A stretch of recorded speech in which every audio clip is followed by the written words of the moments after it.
Mark, Daniel, Lisa, Jamal, Fiona, and Kevin appeared to be ordinary Liverpool residents. Hard-working, unassuming, invisible in plain sight. But behind closed doors they were orchestrating a criminal empire, laundering millions of pounds while flooding the streets with cocaine and heroin. For years the city had unknowingly been their playground, until law enforcement uncovered Liverpool's streets appeared ordinary, the kind of cityscape where the rhythm of daily life drowned out anything unusual. Families walked along brick-lined streets, market stalls buzzed with shoppers, and the scent of fried fish mingled with the salt from the Mersey. To the casual observer, the city seemed untouched by the shadowy underworld that thrived behind closed doors. But beneath this veneer of normality, a hidden empire had quietly taken root, one that would eventually shock the city and expose a level of criminal sophistication few could have imagined. The story began with a few unusual bank reports. Local authorities noticed a pattern in transactions that seemed almost impossible to reconcile. Accounts were showing deposits amounting to millions of pounds, yet there was no apparent business activity to justify such sums. Ordinary auditing methods failed to explain the influx. Investigators suspected that a highly organized money laundering operation was at work, but the network was so carefully constructed that tracing it resembled chasing shadows through a fog. The group behind this operation had been building their empire for years. They were not small-time dealers or opportunistic thieves. They were a calculated organization that supplied wholesale quantities of cocaine and heroin across Liverpool. Their operations stretched into multiple neighborhoods, often blending seamlessly with ordinary businesses. Street dealers worked in the shadows, while the higher-ups orchestrated the movement of drugs and money from behind the scenes, creating layers of separation that insulated them from direct exposure. Front businesses played a crucial role. On paper they were legitimate. A small nightclub in a bustling part of the city, a chain of convenience stores scattered across the boroughs, a local car wash that attracted steady foot traffic. Each establishment served a purpose, a cog in the larger machine of money laundering. Cash would flow through these businesses, mingled with everyday revenue, obscuring its illicit origins. The sheer audacity of the operation stunned investigators. The more they uncovered, the clearer it became that Liverpool's underworld had evolved far beyond street-level crime into a sophisticated enterprise capable of handling millions in illegal revenue without raising suspicion. The detectives who took on the case quickly realized that understanding the organization required a multi-pronged approach. They needed to map not just the flow of money, but also the human network behind it. Every transaction, every seemingly trivial business expense, could hold a clue. Hours of surveillance footage were reviewed, phone records dissected, and financial documents painstakingly analyzed. Yet, even with all the evidence, the network maintained a deceptive simplicity. Every layer of the operation was designed to conceal the next, and every visible piece seemed to lead back to an invisible force at its center. Perhaps the most striking element of all was the ordinary appearance of those at the top. One of the 6 key figures controlling the network lived a life that could not have seemed more unremarkable. Middle-aged, unassuming, with no criminal record, and no outward sign of illicit activity, he blended effortlessly into suburban Liverpool. His neighbors, colleagues, and even extended family had no inkling of his double life. This was not a man of flashy wealth or overt arrogance. He was methodical, patient, and meticulous, orchestrating an empire worth millions while leaving virtually no trace. As the investigation unfolded, the detectives came to understand the scope of the problem. This was not just a localized operation, but a network that had quietly seeped into the city's economic veins. Every corner of Liverpool, from its bustling docks to its quiet residential streets, was touched in some way by the movement of drugs and laundered cash. The realization weighed heavily on the team. They were confronting not just crime, but a system that had grown strong enough to operate in plain sight for years, shielded by the very communities it had infiltrated. The tension was palpable. Every lead carried the possibility of exposure, and every misstep could allow the network to vanish, taking millions of pounds and years of effort with it. Liverpool, a city that prided itself on resilience and community, was facing a hidden menace that threatened to undermine everything from public safety to trust in local institutions. Yet, amid the shadows and the secrecy, one truth became clear. Uncovering this empire would require patience, precision, and relentless determination. The group had perfected the art of laundering. Cash couriers were a constant presence, moving thousands of pounds at a time in backpacks, briefcases, and even hidden compartments in vehicles. These couriers appeared ordinary, blending seamlessly into Liverpool's bustling streets, yet each carried the lifeblood of a criminal empire.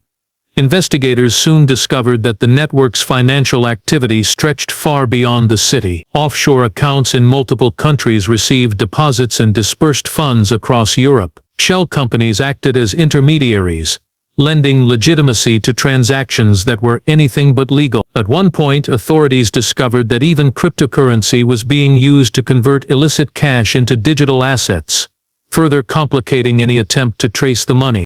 It was a web of staggering complexity, with layers upon layers designed to keep the organization insulated from law enforcement scrutiny. Each suspect had a carefully defined role. One oversaw the street-level distribution of drugs, managing teams of dealers who ensured the constant flow of cocaine and heroin. Another controlled the financial aspect, monitoring accounts, managing shell companies, and advising on the most effective ways to conceal revenue. Every transaction was calculated, every movement deliberate, and any deviation from the plan risked exposing the network to law enforcement. The most unsettling discovery, however, was the ordinary appearance of one of the 6 core operators. Middle-aged, quiet, and seemingly unremarkable, he presented no outward signs of involvement in criminal activity. He held a regular job, participated in community events, and lived in a modest home in suburban Liverpool. For years he had managed to orchestrate millions of pounds in illicit transactions, while remaining completely under the radar. Detectives were struck by the audacity of it. This was not a man seeking notoriety or flashy displays of wealth. He was methodical, calculating, and entirely focused on keeping the operation hidden. Detectives soon began to piece together the scale of the enterprise. The group did not just launder money, they controlled the flow of drug supply itself. Shipments arrived from ports outside the UK, and once in Liverpool the network ensured they reached dealers across the city. Drugs moved quietly, almost invisibly, slipping through a city that had grown accustomed to seeing only fragments of criminal activity. By controlling both the distribution and the financial operations, the 6 individuals created a nearly self-sufficient ecosystem that could survive scrutiny for years. Every lead seemed to reveal another layer of sophistication. Hidden compartments in vehicles, coded accounting ledgers, and carefully timed deliveries all pointed to a level of planning rarely seen in local crime networks. Investigators noted the efficiency with which the operation ran. There was little room for error, yet somehow the group maintained complete control. Even when occasional arrests were made for minor infractions by street-level dealers, the masterminds remained untouched, always one step ahead of authorities. The tension mounted as detectives realized the stakes. Any mistake could allow the network to slip away, taking millions of pounds and years of painstaking work with it. Each investigation revealed the depth of the criminal's audacity. The financial mastermind, the seemingly ordinary man at the center, appeared to anticipate law enforcement moves, altering patterns, creating diversions, and keeping the operation flexible enough to adapt to unexpected scrutiny. By the time the team had compiled a clear picture of the financial web, they understood that they were dealing with one of the most sophisticated organized crime networks the city had ever seen. This was no longer a case about simple drug dealing. It was a study in manipulation, deception, and the quiet power of money.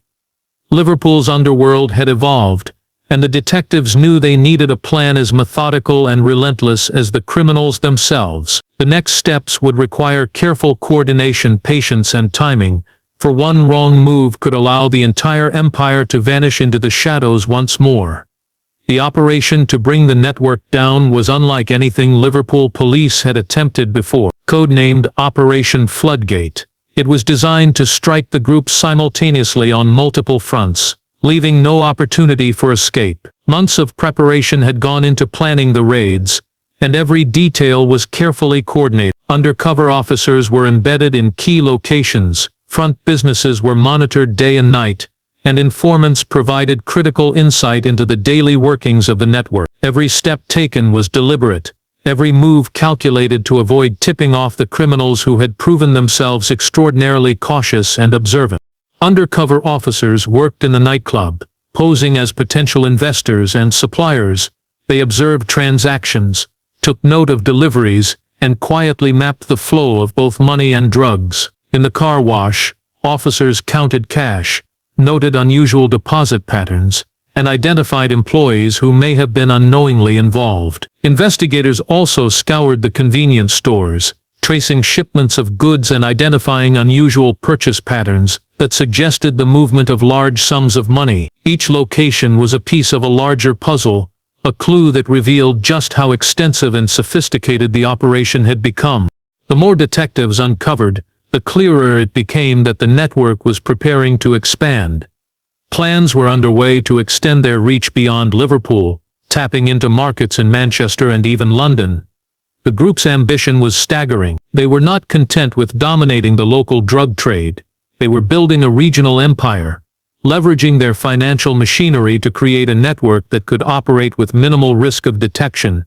The sheer scale of the operation made the investigation both urgent and dangerous. One slip-up could allow millions of pounds to disappear overnight, leaving the police with nothing but frustration and unanswered questions.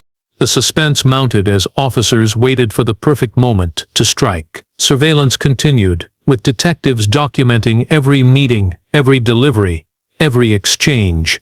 Hidden cameras captured handshakes that masked briefcases, small packages and envelopes from over. As the dust settled from the raids, investigators began piecing together the true extent of the network's operations. What they found was far more intricate than anyone had anticipated. Hidden behind ordinary businesses, seemingly mundane routines, and familiar city streets, was a criminal system designed to be nearly invisible. Every layer of the organization had a purpose. Every role was carefully assigned, and every decision had been calculated to maintain control and avoid detection. What initially looked like a local drug operation was revealed to be a sprawling, sophisticated empire that had quietly influenced Liverpool for years. One of the most shocking discoveries was the level of documentation the group had maintained.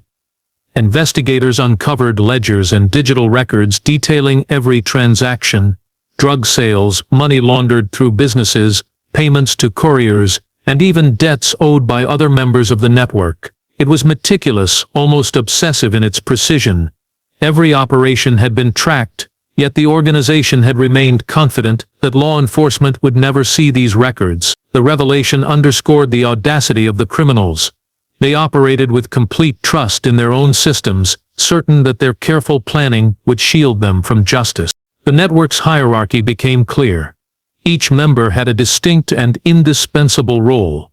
One individual oversaw distribution on the streets, ensuring that shipments of cocaine and heroin reached dealers across the city efficiently and safely. Another managed the financial side, supervising bank accounts, shell companies, and offshore holdings to ensure that the trail of cash could not be followed. The most surprising discovery, however, was the quiet, middle-aged man who had seemed so ordinary in daily life. He was the true architect, controlling the movement of money, orchestrating shipments, and making strategic decisions that kept the empire running smoothly. He had managed to maintain anonymity for years, hiding in plain sight while managing millions of pounds in illicit revenue. Investigators also uncovered the clever ways the group concealed its operations. Hidden compartments in warehouses and vehicles held drugs and cash, while business transactions masked illegal activity as routine commerce. Even family members, unaware of the true source of funds, were sometimes used to create an additional layer of legitimacy for financial transfers. The level of planning was astonishing. Every contingency seemed to have been anticipated, and every loophole exploited. It became clear that this was not a group of opportunistic criminals. They were methodical, disciplined, and intelligent, operating as a well-oiled machine rather than a chaotic gang. The public reaction to the revelations was intense. Liverpool residents, many of whom had unknowingly walked past these businesses or neighbors for years, were shocked to learn the scale of the criminal operation. Communities realized that the drugs and cash that had silently flowed through their neighborhoods were part of a massive network that had been thriving in plain sight. The psychological impact was profound, leaving many to question how something so massive could exist undetected for so long. The investigation also revealed internal tensions within the group. While outwardly disciplined, there were disputes over money, shipments, and trust. Some members had begun taking greater risks, and small mistakes had started to expose cracks in the empire's carefully constructed facade. It became evident that the organization's success had relied not only on planning and secrecy, but also on the members' discipline in following strict rules. These cracks would later play a crucial role in allowing law enforcement to build a strong case for prosecution. Even after the arrests, investigators understood that the network's influence had left lingering effects on Liverpool. Wealth had been siphoned from local communities, neighborhood destabilized by drugs, and families indirectly caught up in the criminal machine. The case was a stark reminder that organized crime could hide behind everyday normality, infiltrating cities in ways that were almost invisible until uncovered by diligent investigation. For the detectives, the revelations brought both satisfaction and a sense of gravity. They had exposed one of Liverpool's most sophisticated criminal operations, dismantling a network that had long eluded justice. Yet the investigation also underscored a harsh truth. While arrests and seizures could cripple the organization, the methods, intelligence, and audacity of these criminals were not unique. There were others, elsewhere, waiting in the shadows, ready to exploit the same systems of money, secrecy, and influence. The trial of the 6 core members of the network was a media sensation, drawing attention from across Liverpool and beyond. Prosecutors presented a mountain of evidence, meticulously laying out the scope and sophistication of the operation. Bank records, hidden ledgers, seized cash, digital communications, and surveillance footage were all used to illustrate the sheer scale of the network's reach. It was clear that the 6 individuals had not simply participated in drug trafficking. They had built a meticulously organized criminal empire, laundering millions of pounds and destabilizing communities in the process. Throughout the proceedings, the court learned about the distinct roles each member had played. One had managed street-level distribution, coordinating a network of dealers who ensured the constant flow of cocaine and heroin throughout the city. Another had been responsible for laundering the profits through legitimate businesses, moving cash through shell companies and offshore accounts. The financial mastermind, the quiet, unassuming man from suburban Liverpool, was revealed as the true architect of the operation, the individual who had coordinated every transaction and shipment, ensuring that the network operated smoothly and efficiently. The evidence painted a picture of criminal precision rarely seen in local cases. The testimonies of investigators were particularly compelling. Officers recounted months of surveillance, undercover work, and intelligence gathering, dissecting the innovative methods the group had used to conceal its activities. They explained how the network had anticipated law enforcement moves, altered routines, and used legitimate businesses to mask illegal income. Hidden compartments, coded ledgers, and careful financial planning allowed the group to operate with near impunity for years. The courtroom was struck by the audacity of individuals who had maintained such a high level of sophistication while appearing completely ordinary in everyday life. The defense attempted to downplay the scale of the operation, arguing that some members had only minor involvement or were well aware of the true nature of the business. However, the evidence was overwhelming. The meticulous records, financial trails, and communications made it clear that every member had knowingly participated in a coordinated criminal enterprise. Even attempts to distance themselves from the organization were undermined by proof of their involvement in planning, directing, and profiting from the illegal activities. When the verdicts were finally delivered, the courtroom was tense.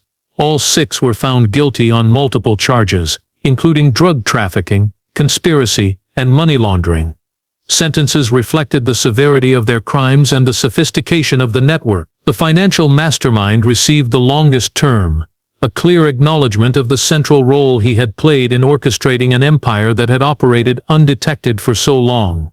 The others also received lengthy sentences, ensuring that the core of the network was effectively dismantled. The impact of the case rippled through Liverpool.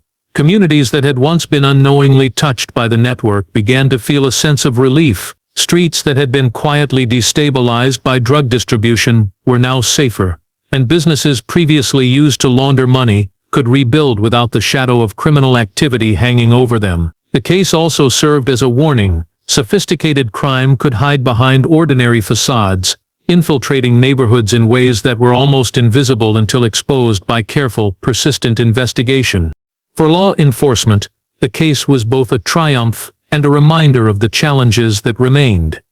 While the arrests and convictions had dismantled the operation, the methods, intelligence, and audacity of these criminals were not unique. The same skills and systems could be replicated by others, leaving open the possibility that similar networks might emerge elsewhere.